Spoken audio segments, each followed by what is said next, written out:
Mayoral primary debate. I'm Dan Kittredge, editor of the Cranston Herald. Thank you so much for tuning in tonight.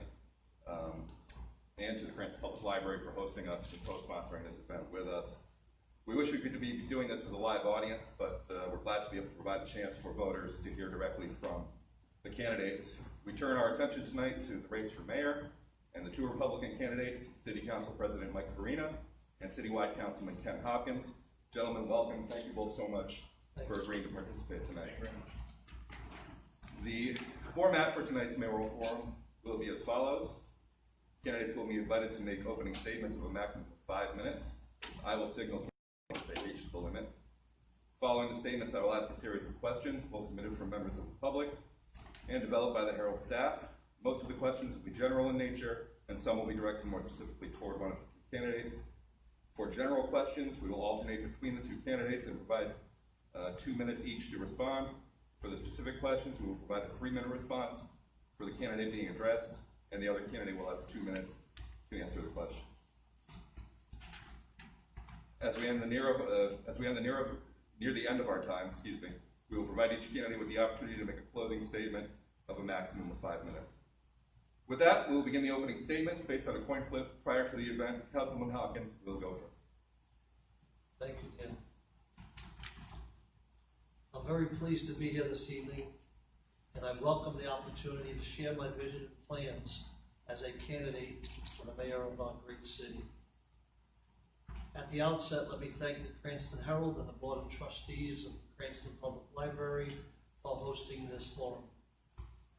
I hope this evening finds you, the citizens of Cranston, your family, to be safe in this time of great public health and economic crisis. In July, I challenged my opponent to join me in at least 2 debates before the September 8th primary. I firmly believe that as a mayoral candidate, we need to present ourselves to the voters so they can assess our qualifications and our temperament to be the next mayor. Unfortunately, this is the only debate that my opponent has accepted. I am running for mayor, best qualified candidate to lead our city for the next 4 years. I am grateful for the encouragement and the support that I have received around the city as I walk from door to door. Let me tell you a little bit about my background and experience to be your next mayor. I'm a graduate, class of 1978 from Rhode Island College, where I studied education. I have a master's degree from the University of New England, and I have spent my entire adult life in the field of education as both a teacher, coach, and an administrator. Before I retired, I spent 14 years teaching at Cranston East. Prior to that, I had spent 12 years as the director of athletics for our public school system. My late wife, Mary, and I have 3 beautiful children, and I am the proud grandfather of 4. We raised our family in Garden City, where I still live. I have been there for the past 40 years. I have been your citywide years, and during that time, I have been a member of all of the major city council committees. I understand city finances, and I am proud that we have kept your taxes down through several challenging budget cycles. I will assemble a competent team to work with me going forward to protect your tax dollars and to keep Cranston fiscally strong. I have pledged to be the education mayor. I truly believe that if we are going to keep Cranston as one of the best cities in the country, it starts with a first-rate educational system for our children. A 21st century education for our kids requires a total commitment from our elected leaders. It starts with leadership in the mayor's office. As a member of the School Buildings Committee, I know the conditions of our school. That is why I am supporting the major bond issue in November to transform our school buildings into modern learning structures. I also have made a pledge to all of you to keep our neighborhoods safe. As mayor, I will always support our police and fire departments to ensure they have equipment to do their jobs. We all admire the dedication of our first responders who are called to help us in the most challenging of times. My support will be unwavering for the safety and for your protection. For my time on the City Council, I know that we all have come to expect wonderful constituent services, clean parks, recreational sites, and attention to our roads and to our infrastructure. That will be my job as mayor, to ensure that these things are a priority. We need to support and promote our local businesses. Their success will help us maintain and expand the commercial tax base and the residential tax base. My service on the City Council has shown me that a steady, mature hand is necessary to guide Cranston through the challenges that we face. We need a mayor who can be a consensus builder for the common good of our city. My personal style and approach to working with people has served me well. That will continue as mayor. I am going to use the mayor's seat not to pursue higher office. I will use the mayor's seat in public service. Thank you, Council. Council President Farina. Thank you, Dan. Good evening. I am Michael Farina, and I am running for mayor of Cranston. I am the endorsed Republican candidate for mayor. I am the current Cranston City Council president.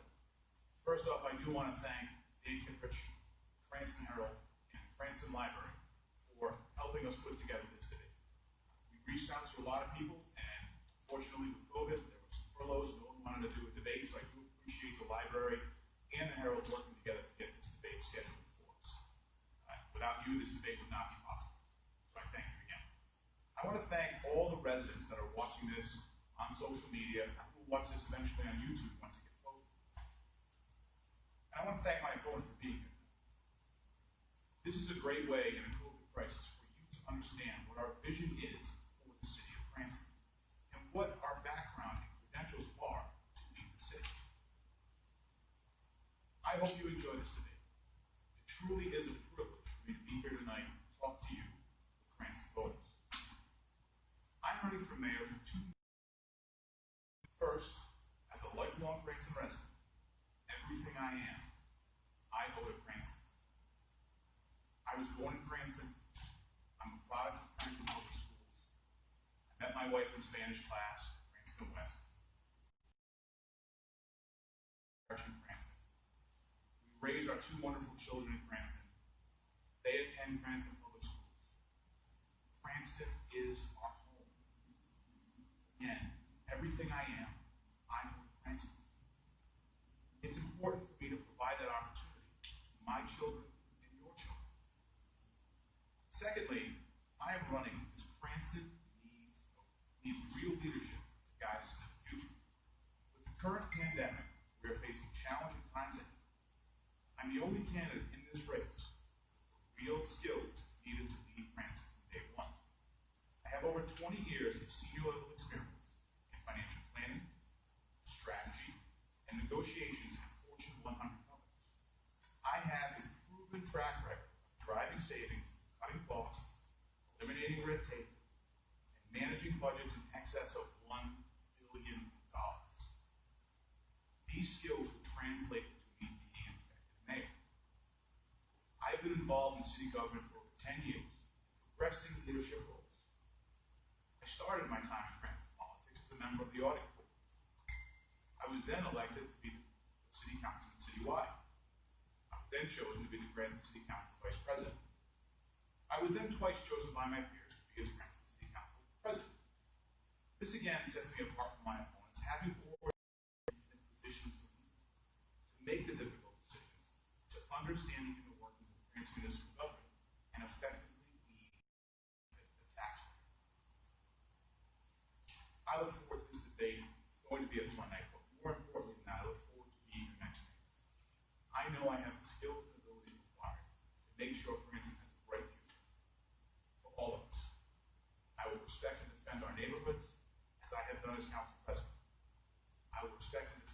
tax dollars, as I have done as council president. I will work hard to make sure we stretch every dollar as far as we can, effectively fund education, fix our infrastructure, and we're ready to face the challenges coming from financial struggle that we will be in coming out of COVID-19. The state is facing a $1 billion budget deficit. We need to be prepared for all ready to act now. I have always worked to defend the people of this city, protect our residents, to lead in a fair and impartial manner. I am proud of the work we have done to move Cranston forward.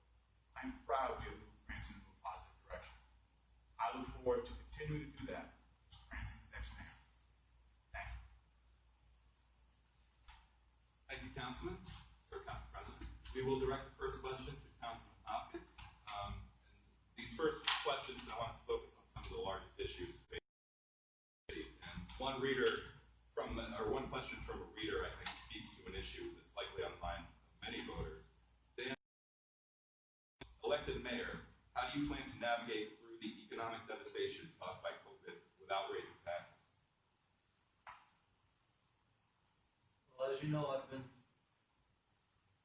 supported, endorsed, and encouraged to be our next mayor by our phone. Over the last 12 years, this mayor, who I think goes down in history as one of the best mayors we've ever had, has kept taxes stable, has encouraged new businesses to come in, and has continued to lead us. And he chose me for a reason, because he thinks that I can continue the same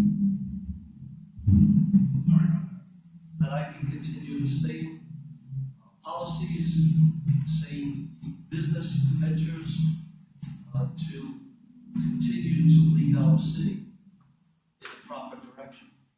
I have encouraged and worked with members of the council across the aisle to bring in places like Topgolf. That's going to be a big boom to our system. I have encouraged the rebuilding and revitalization of Rolfe Street to encourage our small businesses to reopen and to thrive again. So it's similar to what Mayor Fung has done over the years, to continue that steady hand and guidance so that our economic base stays the same, that our tax rate stays the same, and that we continue to encourage the businesses to come. Council President. Yeah, so that's a great question, Dan. And Mr. Cesaris was his name? Yes. Thank you for asking it. We do face a struggle coming out of the COVID-19 pandemic. As I mentioned in my opening remarks, the state has a $100 billion budget deficit.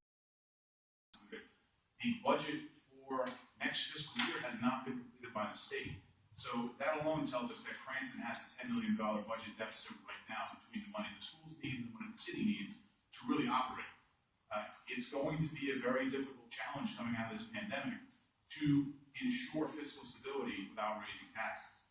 As your mayor, I would not raise taxes to get out of a fiscal crisis. I would work to cut wasteful spending. I would use the skills and abilities I've picked up in my years in corporate America to go through the books, understand what we need to have, what we want to have, and what Cranston desperately needs coming out of the COVID-19 crisis, eliminate expenses, and work with everybody involved. You know, I envision a place where the damn elected mayor, and I don't mean the damn sworn in, the damn elected mayor, in November, sitting in a room with a whiteboard with all the members of Cranston and directors and departments and starting to talk about how we're going to close this gap. I see an audit coming, looking at all the books, trying to cut every waste every because the next mayor is going to have a serious challenge on his hands, and I'm ready for that challenge. So I do thank you for that question, and I know it's going to be a struggle, but the goal will be not to raise taxes, to work to cut expenses, and to really do the job of people. Thank you. Council President, the second question will go to you. On a related subject, in light of the COVID crisis and the financial difficulties that lie ahead, how can Cranston continue to ensure its schools are adequately funded going forward? Yes, so I will say that under a Farina administration, the schools will be fully funded. Under prior administrations, the schools did not receive the full allotment of funds, which did cause difficulties for the school department. Under a Farina administration, they will be fully funded. The goal will be, again, to work with those departments to understand where we can trim expenses, because there's always expenses to be trimmed. But at some point, we're going to have to work through understanding what our borrowing base is, what our needs are, and how we effectively work together to lead the city. The goal is never to raise taxes. So there are going to be some projects that I think, as mayor, we want to come in and do that are going to have to be held for a little bit. We're going to have to look at the timing of paving roads and streets. We're going to have to look at all the things that usually a city does in the first quarter of a year to really understand what should we afford. And I think education is one of the things we should be putting our money towards, and under the Farina administration. But again, it comes from partnership, collaboration, working with all the stakeholders. As council president, I partner with the school committee, with the school administration, with everyone involved to create win-win scenarios in my 8 years on the council and my 4 years as president. Prior to me becoming council president, there were friction between the school committee and the city council. I worked to eliminate that friction and create a collaborative process where we can all work together. I would definitely take that into the mayor's office as we look at funding education and working together collaboratively. Thank you. Thank you. Councilman Hopkins. Thank you, David. I think we're getting into my ballpark now, talking about the schools. Funding for schools is something that I've been directly involved with as an athletic administrator, where I had 125 coaches and over $1 million budget. I know exactly what the line items are in the school department. There's not a lot of fluff in that budget. I know that the mayor, in trying to keep our taxes down and level, has done a tremendous job in funding money to the schools. But can we do better? We have to. We have to do better. Our schools are falling apart. They're, in some cases, 80 years old. It's not fair city in the state to not have a school system with adequate books, adequate classrooms. I've lived on that side of the fence. I know what the schools need, and I'm going to bring that to the mayor's office. I know exactly what they need. I have a great working relationship with the superintendent and the school committee, and again, I will be the education mayor that will get it done. Councilman Hopkins, we'll go back to you for this question. Related to the schools, just today, Governor Raimondo, citing her conversation last week with Dr. Fauci, called it a moral obligation on the part of the state to actively work toward getting as many kids back to school this fall as possible. Do you agree with that, and what's your view of the reopening process right now? Well, I think she's done I would say a pretty good job of getting us through this COVID situation. But I think we're into a whole new territory when it comes to opening of the schools. My first line of operation would be to make sure that the schools are adequately cleaned. And that raises a big question for me. There are windows in some of our schools that are still screwed shut. There's a ventilation system that hasn't been touched all summer. I would say, why didn't she release the money, the billions of dollars that the federal government gave to us, so that we could then stop the process of cleaning our schools? We have 1,200 teachers that are relying on us to put them back to work.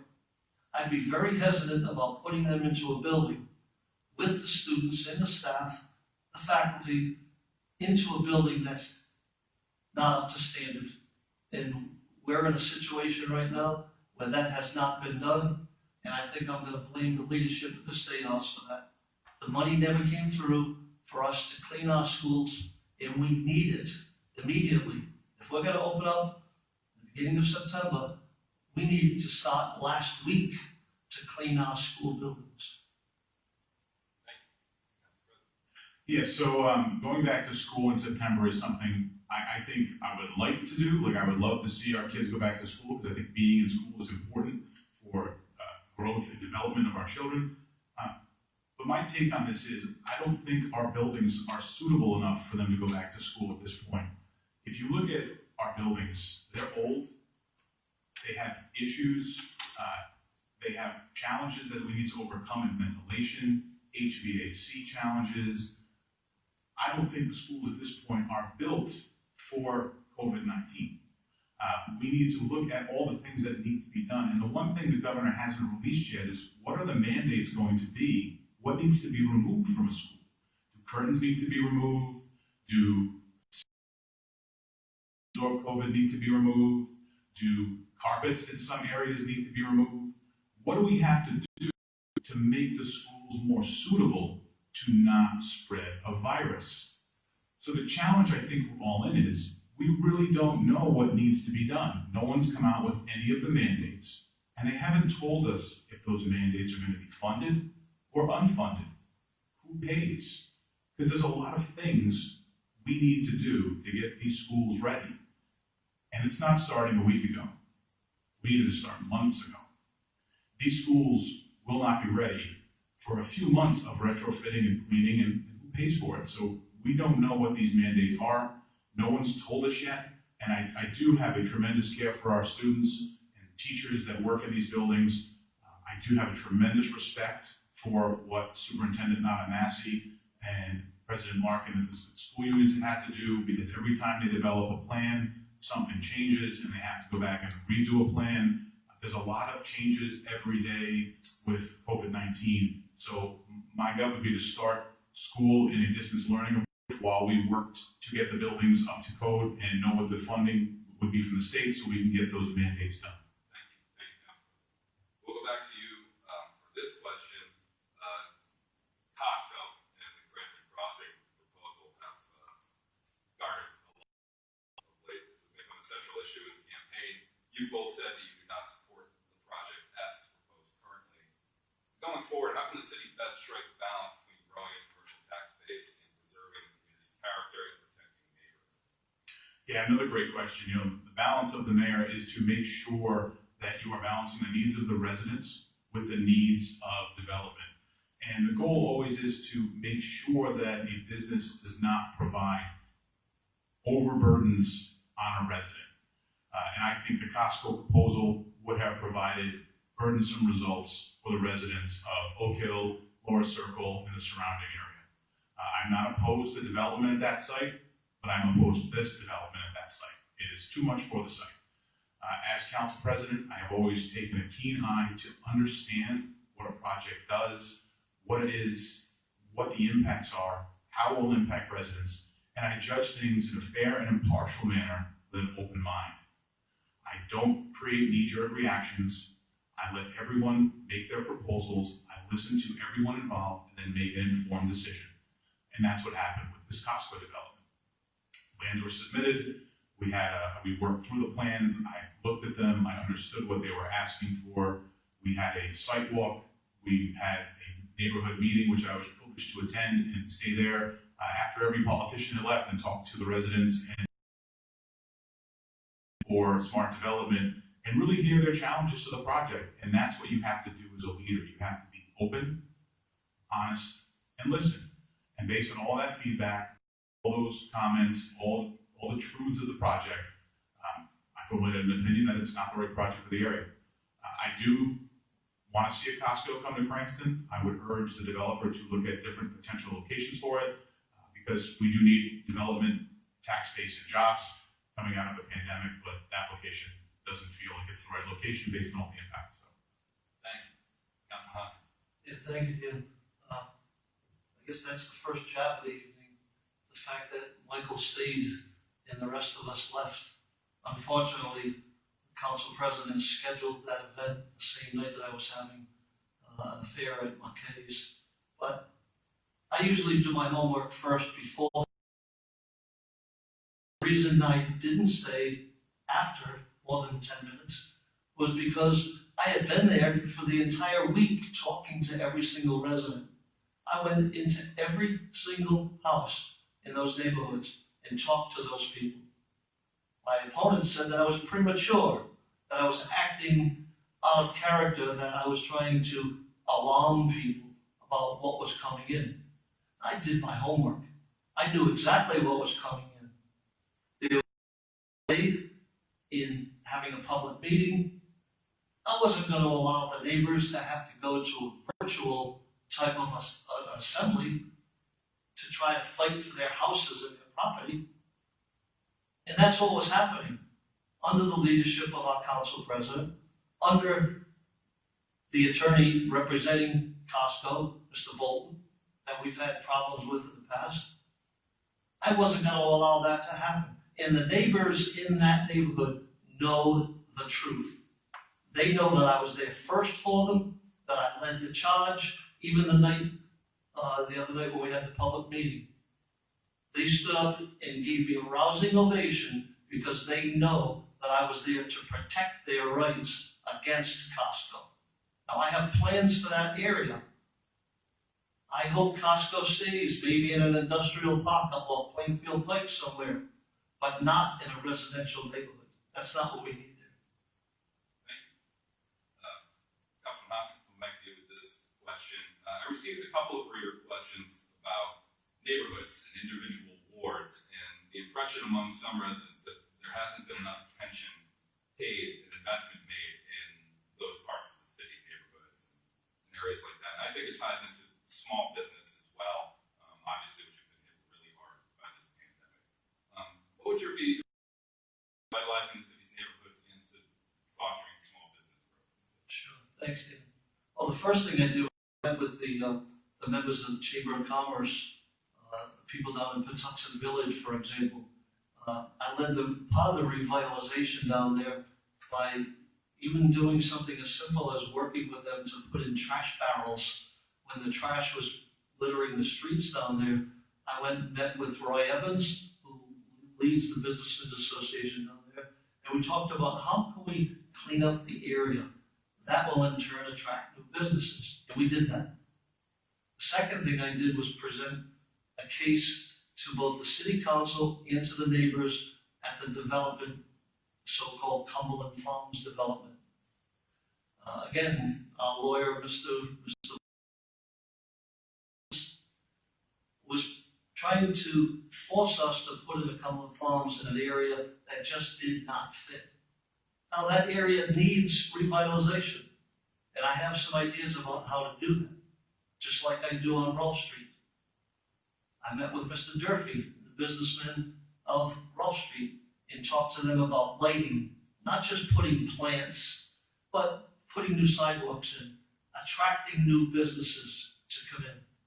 I've met with the business people throughout the city in all of the districts to ask them what are their issues. This week I met with the new owners of 39 West to talk about their property.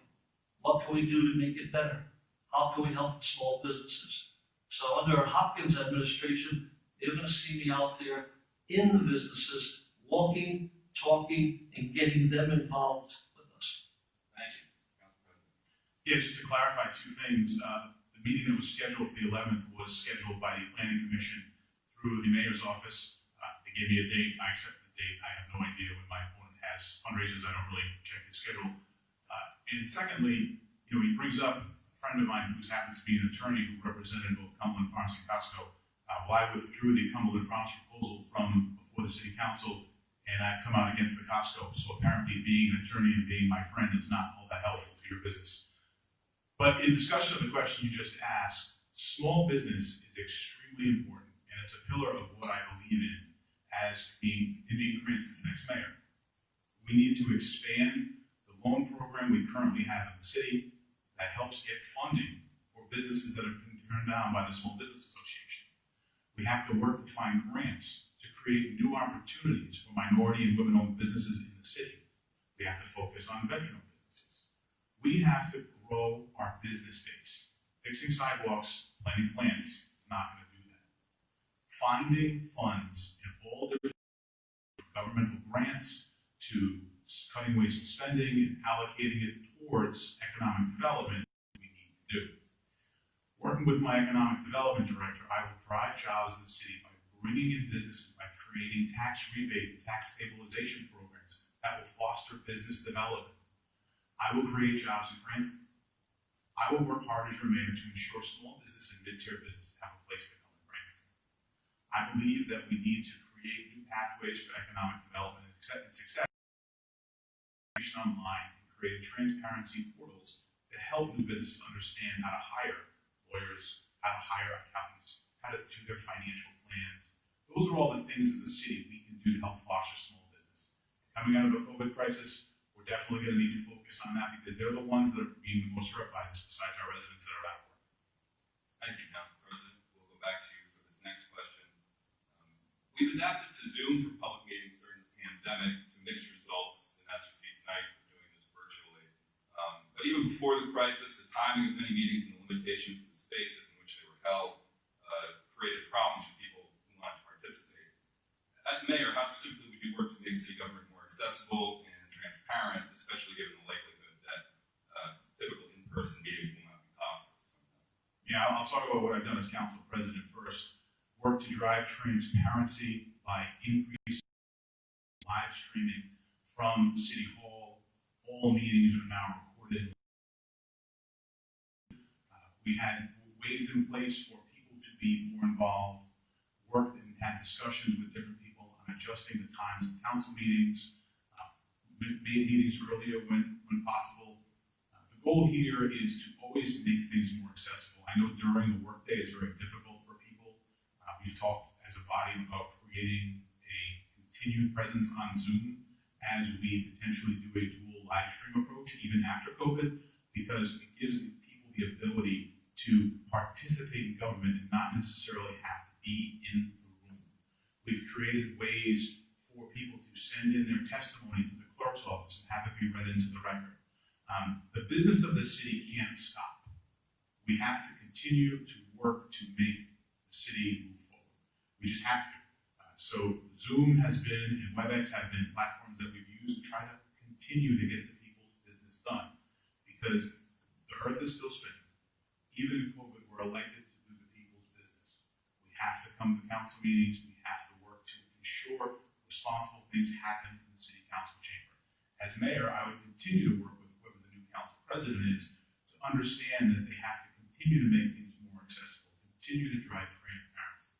I will give Mayor Fung credit when we talked about installing cameras and creating a program and a platform that would help the city council. His finance director helped us secure the funds and 19 budgets so we can get that project underway. We collaborated, we got it done. As mayor, I would continue that rationale with the new council and the new council president and work hard to make sure we're always driving transparency. Thank you, Council President. Councilman Hopkins.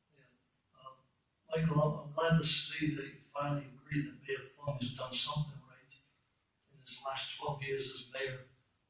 It's nice to hear you compliment him on something, because you've been ripping him apart for the last month and a half. He's probably one of the best mayors we've ever had in the history of Cranston, and it's nice to hear you say that. If I can, Dan, I'd like to go back just to make a comment about the Cumberland Farms. My opponent seems to think that he was the one that saved the neighborhood in Cumberland Farms. The honest truth is that they pressured me to vote in favor of that, to the point where they were actually going to throw me out of the Republican Party and get rid of my seat by hiring other people, because I was the dissenting vote.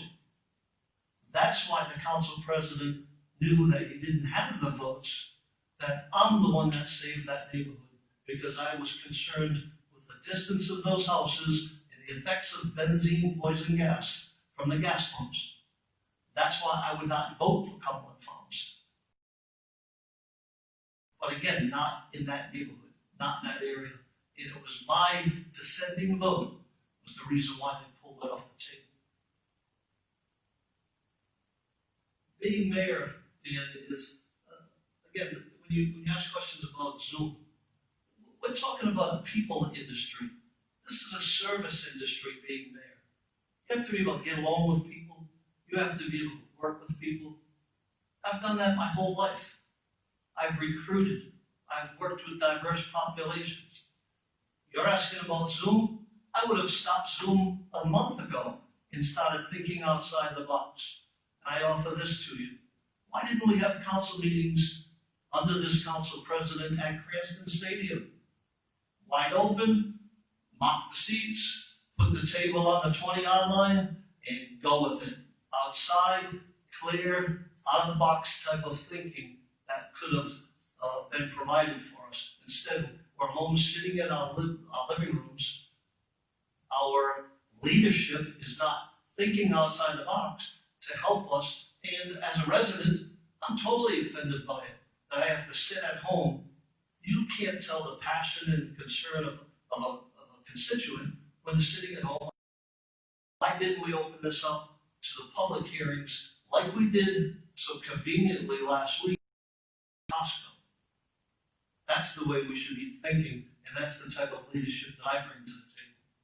Thank you. Just in the interest of equal time, that went a bit long, Councilman Farina, Councilman Farina, do you have any response on those?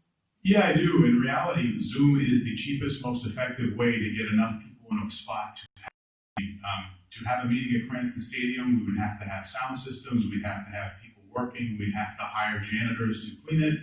And it would be a very expensive cost to the taxpayer. I do believe that certain meetings do call for a public participation. That is why we had a meeting at a field to discuss the Costco proposal, because it was available to have outside. The owner and the developer allowed us to have it there. In reality, if we don't do Zoom meetings, we don't do the city's business. So I would never want to not do the job I was elected for. Thank you. Councilman Hopkins, we'll go back to you for this question. Both of you have expressed support for making the city's workforce more diverse and representative of Cranston's population. We've seen in the pandemic, it's really been highlighted some of the longstanding disparities that exist in our community. Some folks who have lack of access to health care, that kind of issue. Beyond workforce diversification, how can and would you, as mayor, Across the board, we've got to do a better job of boosters in the schools, familiarized with some of the opportunities that they have as they get older. And the prime example I use is the military. And I'm sure all of us in this room know that from the day we started high school, there was somebody recruiting for the military in our cafeterias. I made that suggestion to our colonel. Why don't we have the police department sitting in our cafeterias? Why don't we have the fire department sitting in our cafeterias? It seems to me that that would be a logical place to start recruiting our kids, to create a pathway so that we can have a diverse population become interested, just like they do with the military.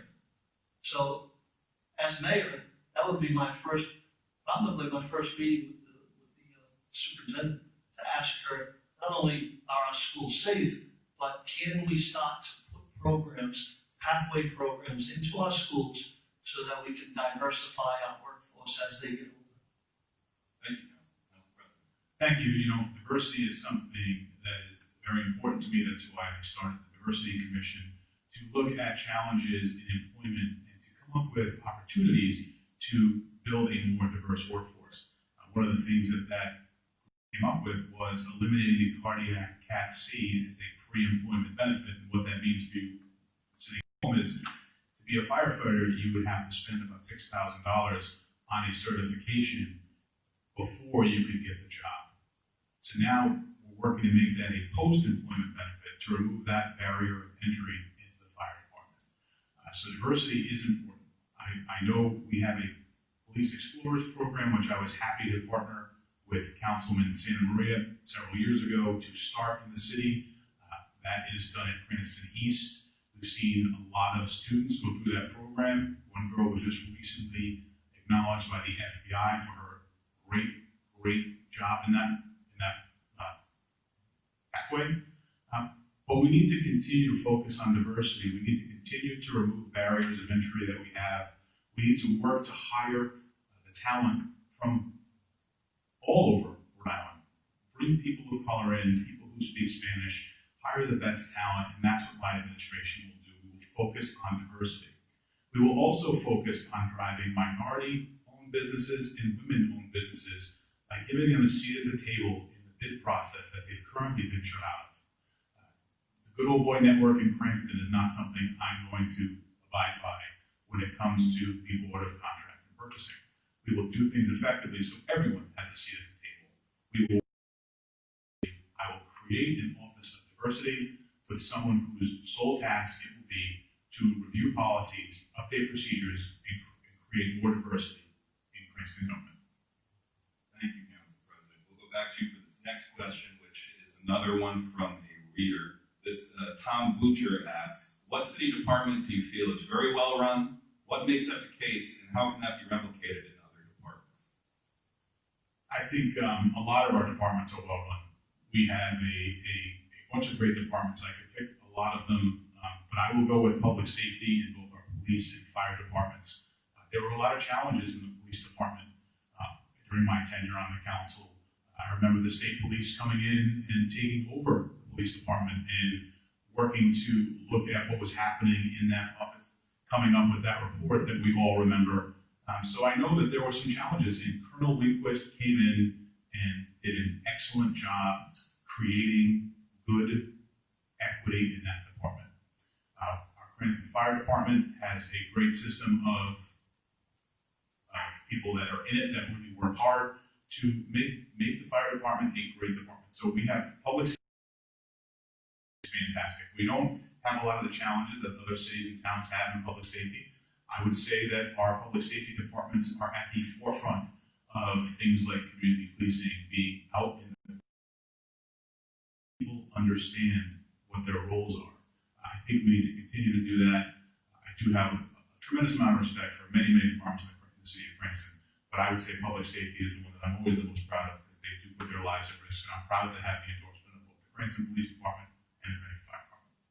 Thank you, Council President. Councilman Hopkins. Sure, thanks again, Dan. This is such a difficult question to pick and choose between one department and another as to who's the best. All I know is we have a great library system right here where we are. Probably one of the best in the world. So I would start with them. I think our school teachers, under the most difficult of circumstances, are probably some of the best educators in the state of Rhode Island. So I would give kudos to our school department, especially with the conditions that they're working under, be it the school or the COVID. And our police department is second to none. I know Colonel Winquist very well, knowing him from being my brother's partner with the Rhode Island State Police. Before he came in, I've known him for a good time, before he came in and took over that department. And along with Major Catalano and Major Quirk, that is probably the premier municipal department in the state of Rhode Island. And I'm very proud of them. As a matter of fact, I started a project through the city council, working with local businesses to encourage people to at their houses. And I would encourage all of you listening to this tonight to run out to Durfee's, to run out to Lowe's and buy a blue light, put it in the front of your house to give support to our first defenders. These police need our encouragement. It's great for their morale, and they are out there to protect us. Thank you. And my apologies, I'm told that some viewers have had difficulty hearing me, so I apologize. I hope I'm rectifying that now. Councilman Hopkins, we'll go back to you for this next question. Pay raises take effect in January for the next mayor and city council. During debate over a proposed repeal of those raises this year, the possibility was raised of the next slate of officials effectively repealing the increases by declining or returning the amount of the increase to the city's coffers. Have you considered whether you might do that? Both Councilman McCauley and I were the two that opposed the pay raises. That initially we said yes, and then when the COVID came along, we said it's not the right time to do it. We should not be having these pay raises. As a matter of fact, I challenged my opponent this evening to take the difference of that pay raise and to donate it to the school department. Because if I'm elected mayor, that's exactly what I'm going to do. I'm going to take that exorbitant $20,000 to schools. Thank you, Councilman. Council President. Yes, I am not on a pension, so I looked at the fact that the mayor had not received a raise in over 30 years. This was proposed by Councilmember McCauley and Councilmember Favicchio last year, during last year's term. In discussion, it passed with a 6-3 margin.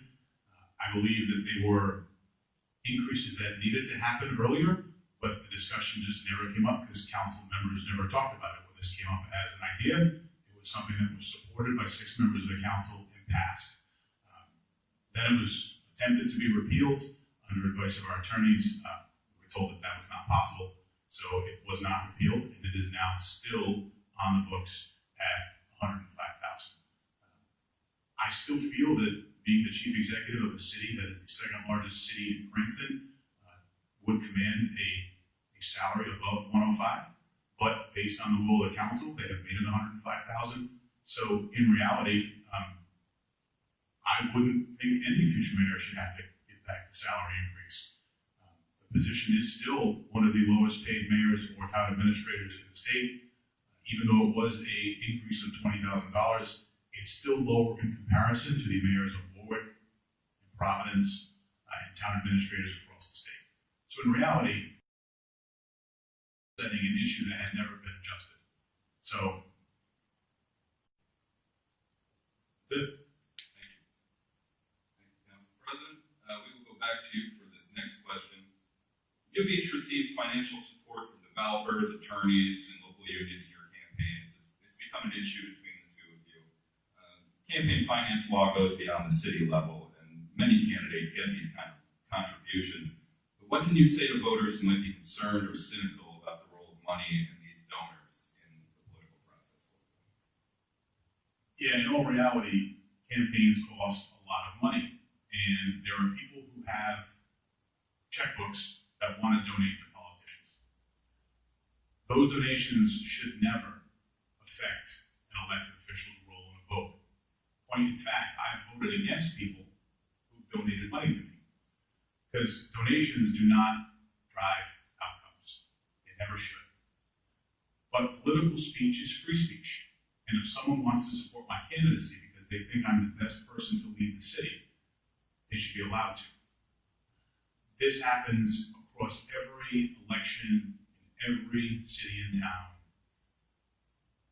because campaigns are expensive. That's the challenge we run into. Laws. That's why we max out donations at a certain level. So no one person can try to dictate or buy a candidate. Because in reality, I'm not going to besmirch my good name for a $500, $1,000, or $10,000, or $20,000, or $30,000, or $50,000 donation. That's not the way these things are done. Campaign finance laws govern what we do. But what I have never done is made a vote shortly after receiving a campaign contribution. Typically, I would inform the person if they had business coming before the council. I would expect them as a developer to let me know they had business coming before the council, and I would return the contribution, or not vote on the matter. Thank you, Council President. Councilman Hopkins. Thank you again, Dan. This is an interesting question because, Michael, we agree on this one. We agree across the board. But unfortunately, that's why I was so surprised when Michael took a shot at Attorney Murray last week and tried to make me look like I was committing some type of major crime because I took a donation from a good friend of mine who not only has supported me over the years, but has also supported my opponent. So, Michael, I was very offended by the fact that you took that shot at probably one of the most well-respected attorneys in the city of because he gave me a donation. Like that's going to change my opinion on a vote? You know that's not going to happen. And the same attorney that you poked fun at last week gave you almost the same amount of money that he gave to me. So I was pretty surprised when you came out and attacked him on that. For the record, Attorney Murray gave Councilman Hopkins $1,000 and gave him $250 this year, for the record. That's not true. If you look at the campaign finance, I received $1,450 and Council President received $1,350. So the difference is $100. Thank you, Council. And his numbers are over the last 4 years. This year was $250 versus $1,000. Thank you. In the interest of time, I'm going to try to squeeze in two more questions here. I think this is an appropriate time for this one. It's been a contentious campaign between the two of you.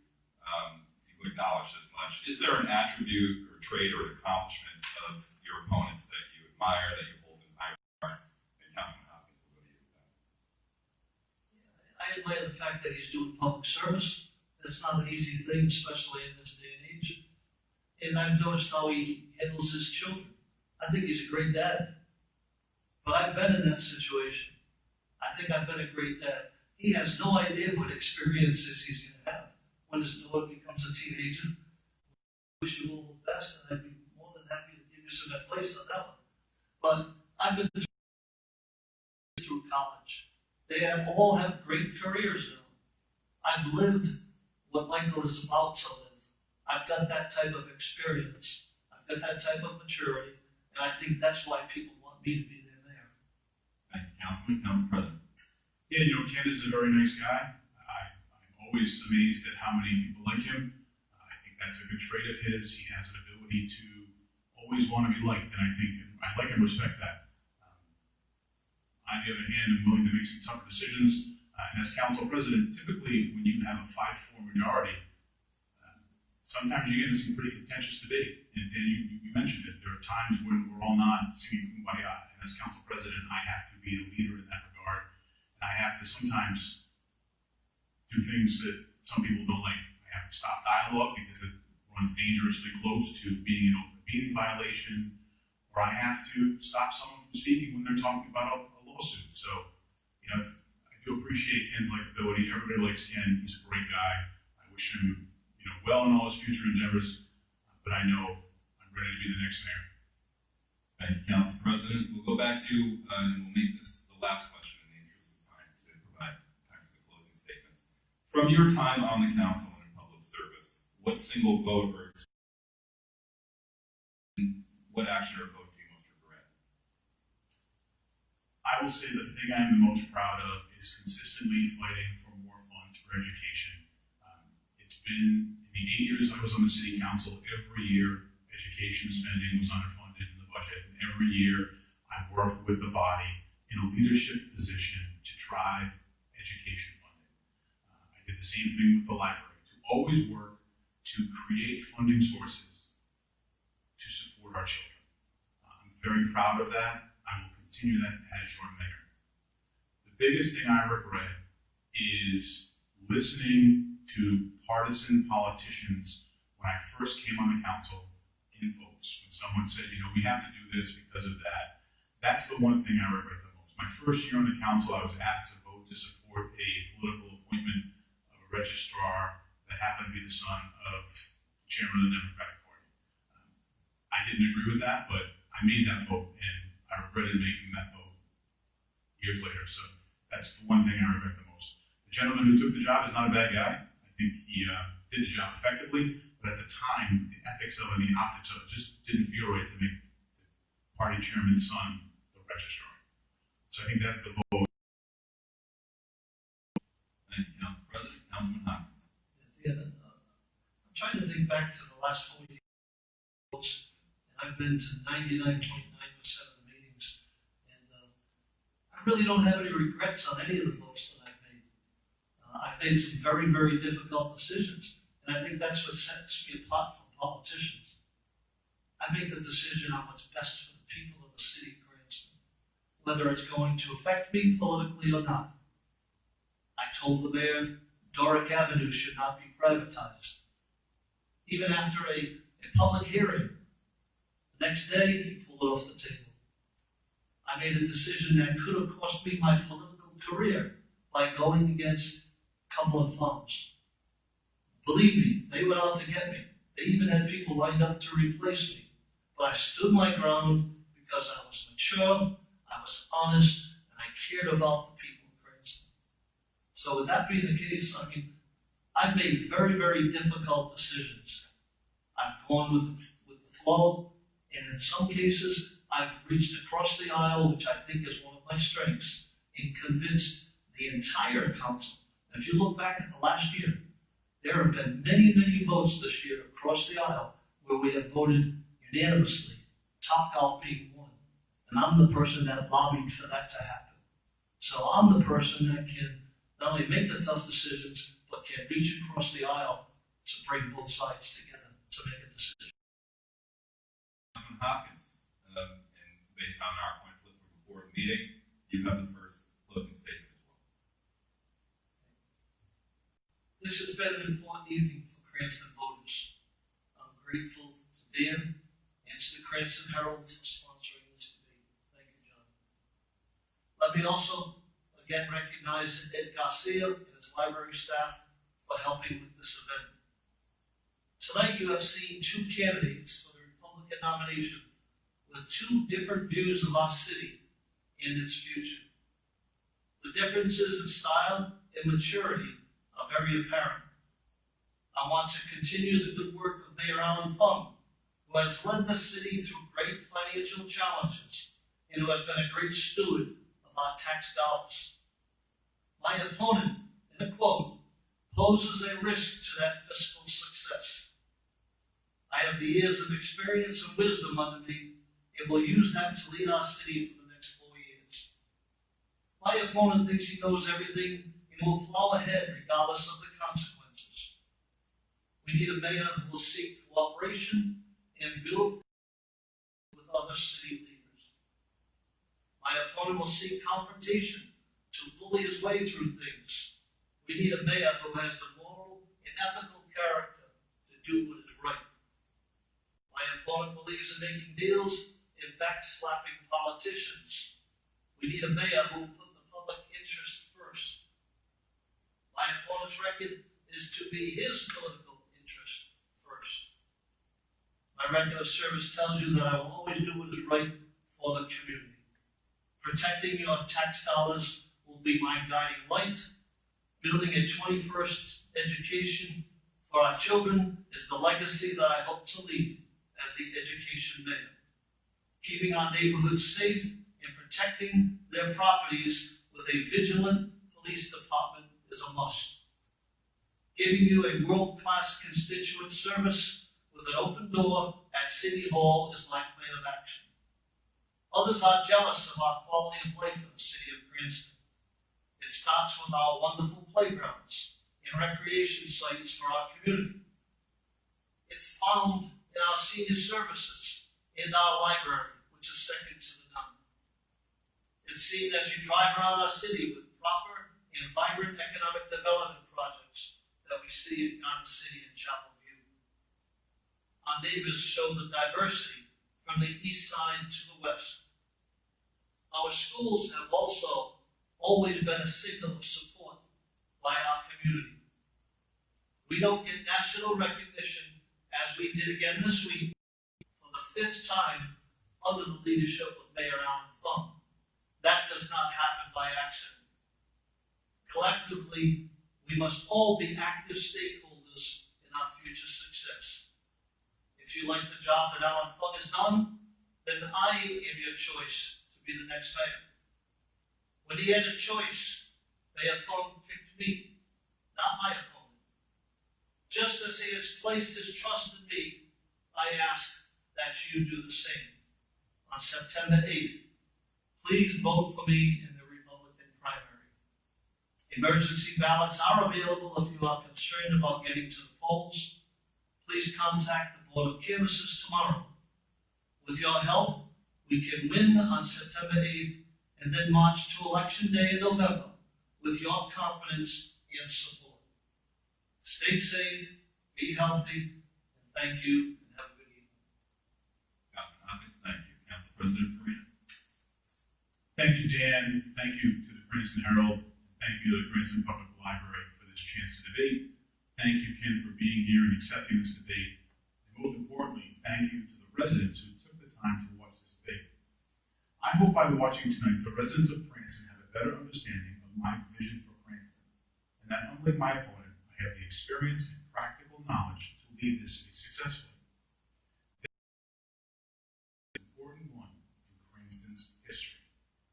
How we navigate coming out of this pandemic and how we react to the current financial crisis will shape Cranston for years to come.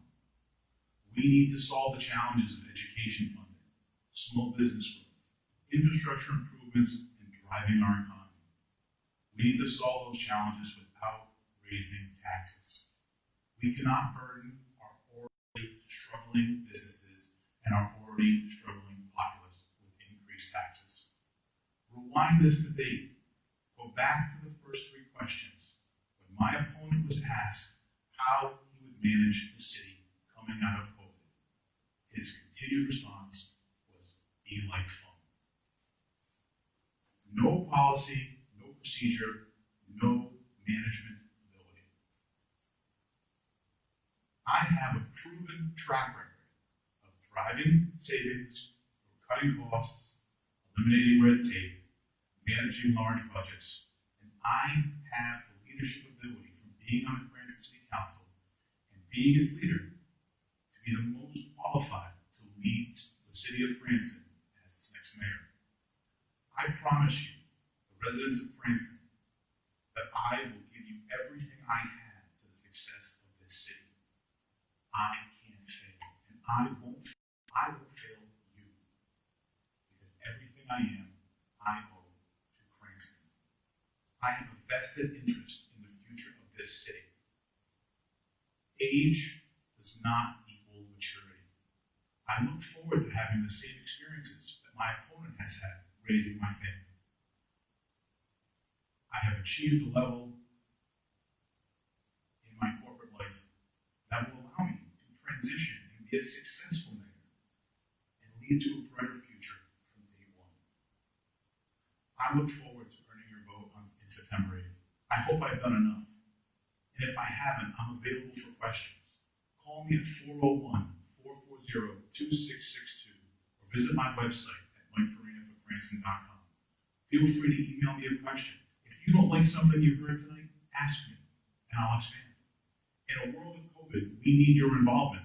My opponent's right. You need to know what we stand for.